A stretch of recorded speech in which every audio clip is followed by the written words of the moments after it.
नमस्कार मित्रों, मैं महाराज कुमार गुप्ता आज की इस म्यूजिक क्लास में मित्रों आपको स्वागत करते हैं। यदि आप स्टेट 2024 या फिर मित्रों बीपीएससी टीआरई 3 की मित्रों तैयारी कर रहे हैं तो यह क्लास आपके लिए अति महत्वपूर्ण है। मित्रों आपको बताते चलें, यह मॉक टेस्ट नंबर 10 है। मित्रों मॉक टेस्ट नंबर 10 यदि आप देख रहे हैं मित्रों, इसके पहले आप 1 2 3 4 5 6 7 8 9 मॉक टेस्ट को जरूर ज्वाइन करें। मित्रों इस चैनल पर प्रतिदिन सुबह 8 बजे और रात्रि 8 बजे म्यूजिक के क्लास मित्रों चलाए जाते हैं, अतः प्रतिदिन दोनों समय आप क्लास को जरूर ज्वाइन करें। मित्रों आज के क्लास में कुल 80 प्रश्न न रह करके कुल जैसे 43 प्रश्न मित्रों लाया गया है। समय कम रहने की वजह से मित्रों थोड़ा सा जैसे एडजस्टमेंट किया गया है। इसके बाद जितने भी क्लास आएंगे मित्रों कुल 80 प्रश्नों के साथ आएंगे। और मित्रों आपको बताते चले कि यह मॉक टेस्ट अंतिम मॉक टेस्ट है, ठीक है। इसके बाद डीपली डिस्कशन क्लास चलेगा। मित्रों आज का पहला प्रश्न आपका है, बाएं मुख के, ध्यान दीजिएगा, बाएं मुख के ए पटाक्षर ढ ट तथा द ध ला किस वाद्य के हैं? ए में मार्दल, बी में तबला, सी में घटम, डी में मित्रों मृदंग है।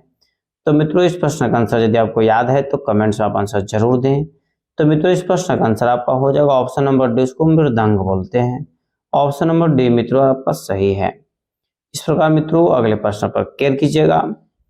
नारद ने अपनी नारदीय शिक्षा में जिस वाद्य पर अपना क्रम स्थापित किया था वह कौन सी है?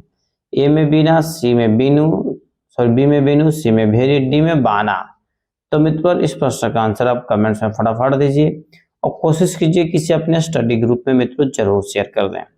तो मित्रों उसको बोला जाता था वेणु, मतलब ऑप्शन नंबर बी आपका मित्रों सही है। इस प्रकार मित्रों अगले प्रश्न पर आप केयर कीजिए कि तारों वाला एक वैदिक वाद्य कौन सा है? ठीक है, तारों वाला एक वैदिक वाद्य कौन सा है? ए में नाली, बी में गोधा, सी में भीरी और डी में मित्रों दुदुम्भी। तो मित्रों बताइए कि तारों वाला एक वैदिक वाद्य कौन सा है? तो मित्रों इस प्रश्न का आंसर आपका हो जाएगा ये पलेपल कहने का मतलब है कि नाली, ठीक है। इस प्रकार मित्रों अगला प्रश्न आपका है, पटह में पटाक्षरों की संख्या कितनी है? ए में आपका 10 है, बी में 12 है, सी में 14 है और डी में मित्रों 16 है। तो बताइए कि पटह में पटाक्षरों की संख्या कितनी है? तो मित्रों फट से आप कमेंट्स में आंसर दें और इसे अपने स्टडी ग्रुप में मित्रों जरूर शेयर कर दें। तो मित्रों पटह में पटाक्षरों की संख्या आपको 16 बताई गई है। ऑप्शन नंबर डी आपका सही है। मित्रों इस प्रकार क्वेश्चन नंबर 6 पर हम लोग चलेंगे। नगाड़े का प्रचलन किस जगह से उत्सव में अधिक होता है? ए में महाराष्ट्र, बी में राजस्थान, सी में पंजाब और डी में मित्रों आंध्र प्रदेश है।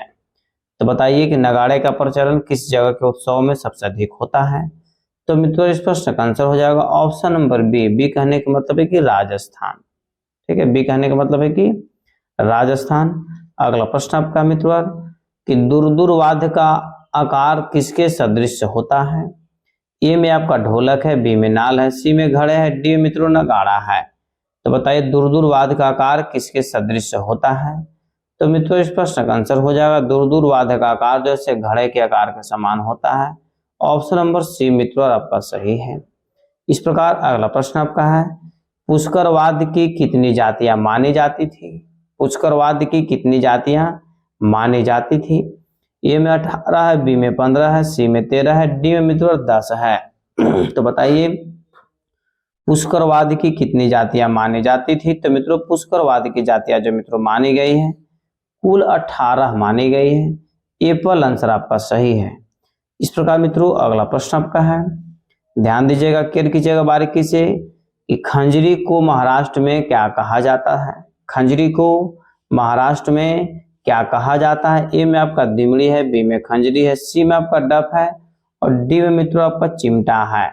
तो मित्रों बताइए कि खंजरी को महाराष्ट्र में क्या कहा जाता है? तो मित्रों खंजरी को महाराष्ट्र आपको चिमटा बोला जाता है। ऑप्शन नंबर डी आपका सही है।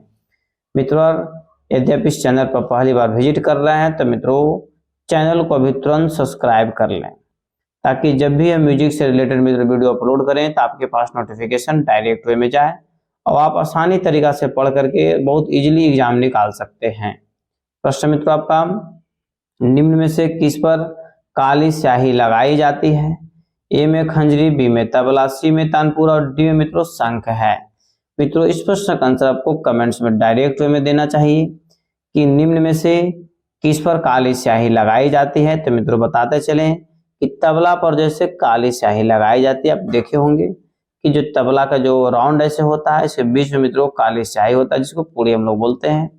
अगला प्रश्न आपका है, निम्नलिखित में से कौन सा वाद्य ख्यालों में संगत के रूप में प्रयोग नहीं किया जाता है? ए में वायलिन है, बी में सरोद है, सी में सारंगी है, डी में मित्रों हारमोनियम है।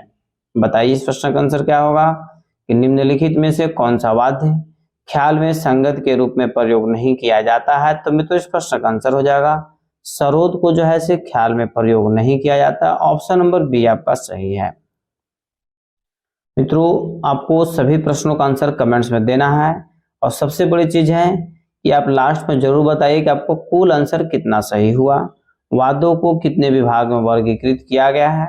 इस प्रश्न का आंसर मित्रों कमेंट्स में देना आपको आवश्यक है, और सभी बच्चे का आंसर भी सही आ रहा है।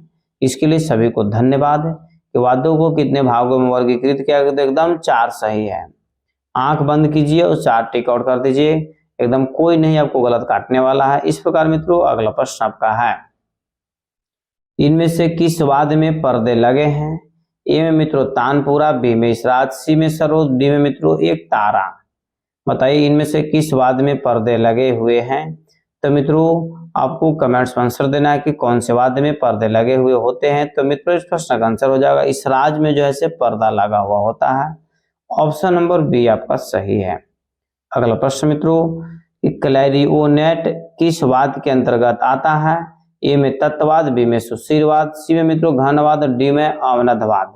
बताइए मित्रों इस प्रश्न का आंसर क्या होगा कि क्लैरिनेट किस वाद्य के अंतर्गत आता है? तो मित्रों इस प्रश्न का आंसर हो जाएगा ऑप्शन नंबर बी, मतलब सुशीरवाद के अंतर्गत जैसे क्लैरिनेट आता है। इस प्रकार मित्रों अगले प्रश्न पर क्लियर कीजिए, इसराजवाद में कितने जो है से इसराजवाद में कितने, ध्यान दीजिएगा, पद होते हैं? ठीक है, अति महत्वपूर्ण प्रश्न मित्रों। यहाँ पर ये पीआई नहीं होगा, मिस्टेक हो गया, पद होते हैं।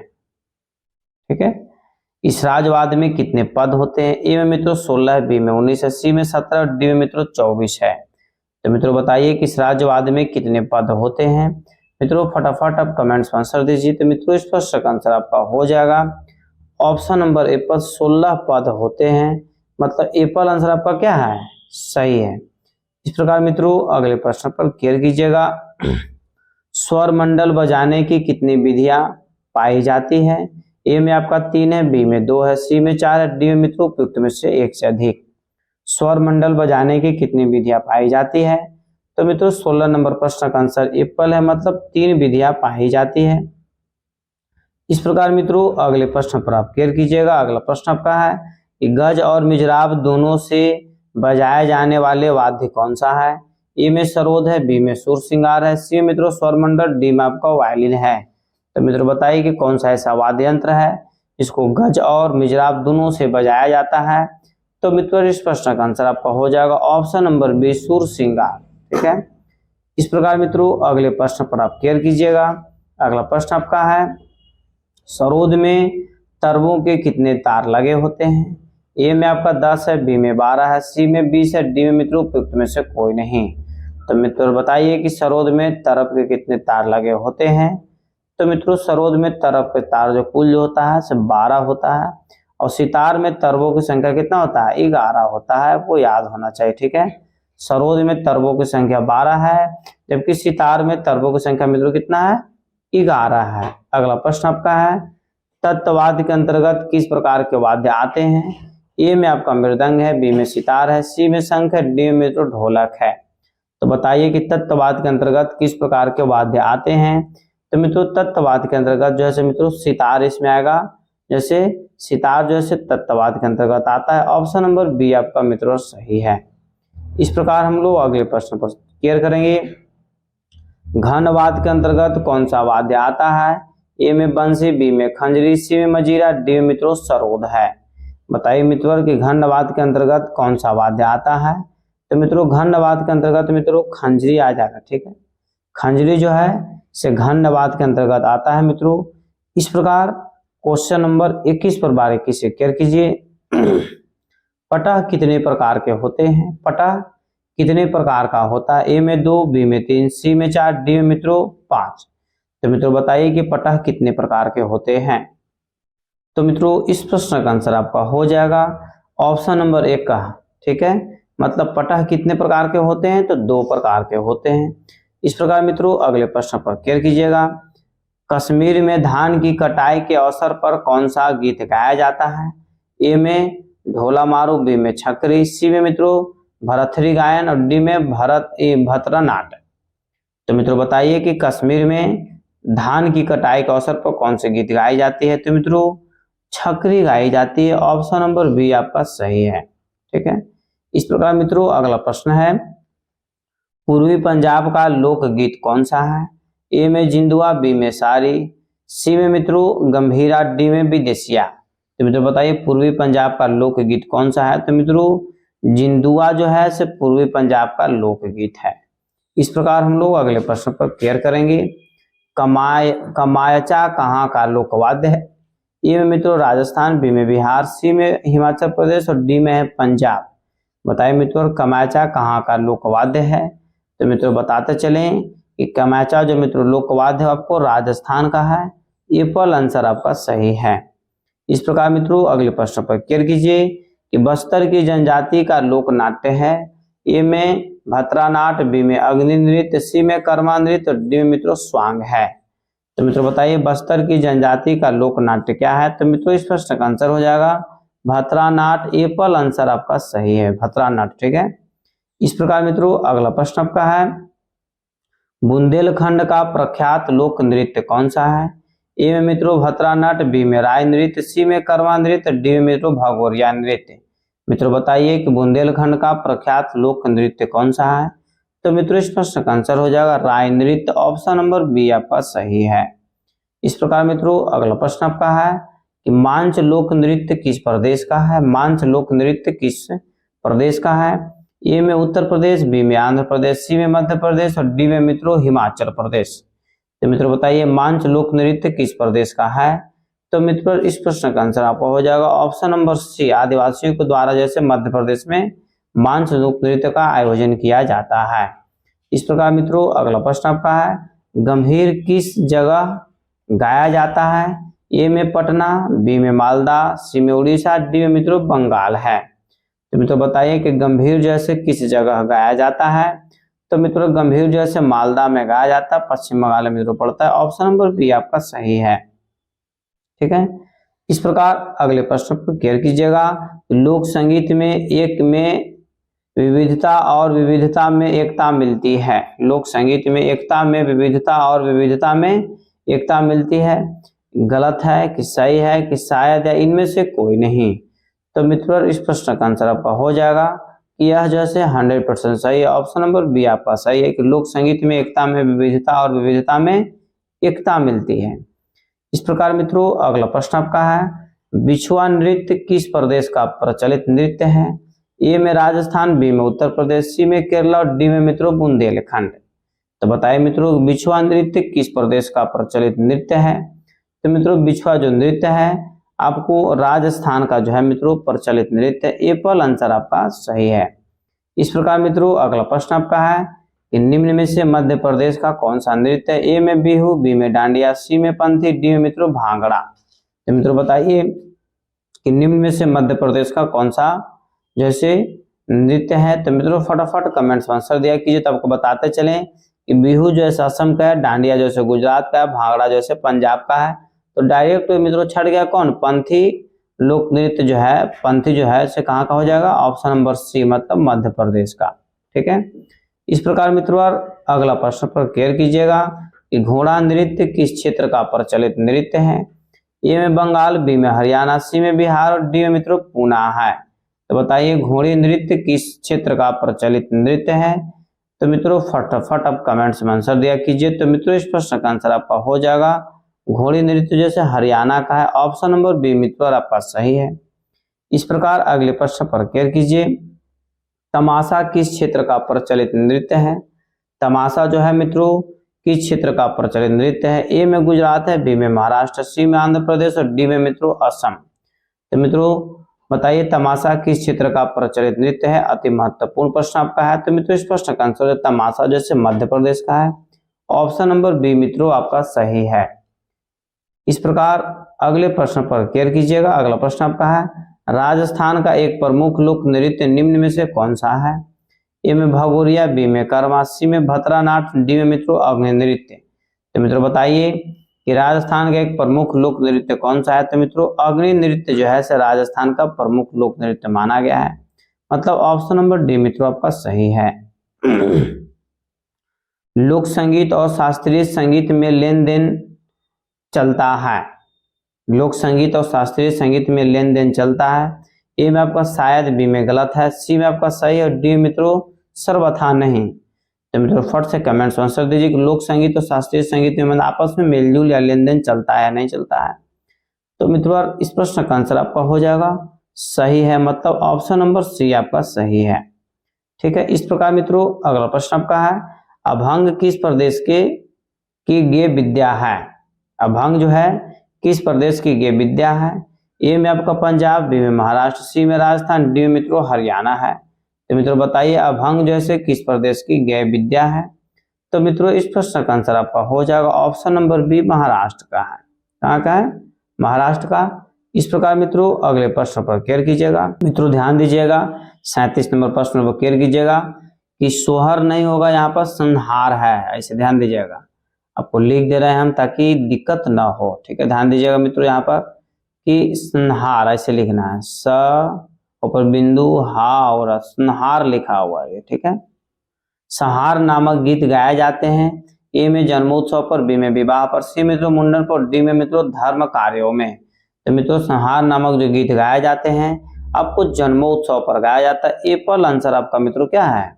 सही है। इस प्रकार मित्रों अगले प्रश्न पर केयर कीजिएगा। सिने संगीत पर लोक संगीत का प्रभाव दिखाई देता है। सिने संगीत पर लोक संगीत का प्रभाव दिखाई देता है। ए में शायद, बी में गलत है, सी में सही है, डी मित्रों कह नहीं सकते हैं। तो मित्रों बताइए कि सिने संगीत पर जो है सिने संगीत पर लोक संगीत का प्रभाव दिखाई देता है। तो मित्रों इस प्रश्न का आंसर हो जाएगा सही है। मतलब ऑप्शन नंबर सी आपका सही है। इस प्रकार मित्रों अगले प्रश्न पर केयर कीजिएगा। जत्सर नामक गीत का संबंध किससे है?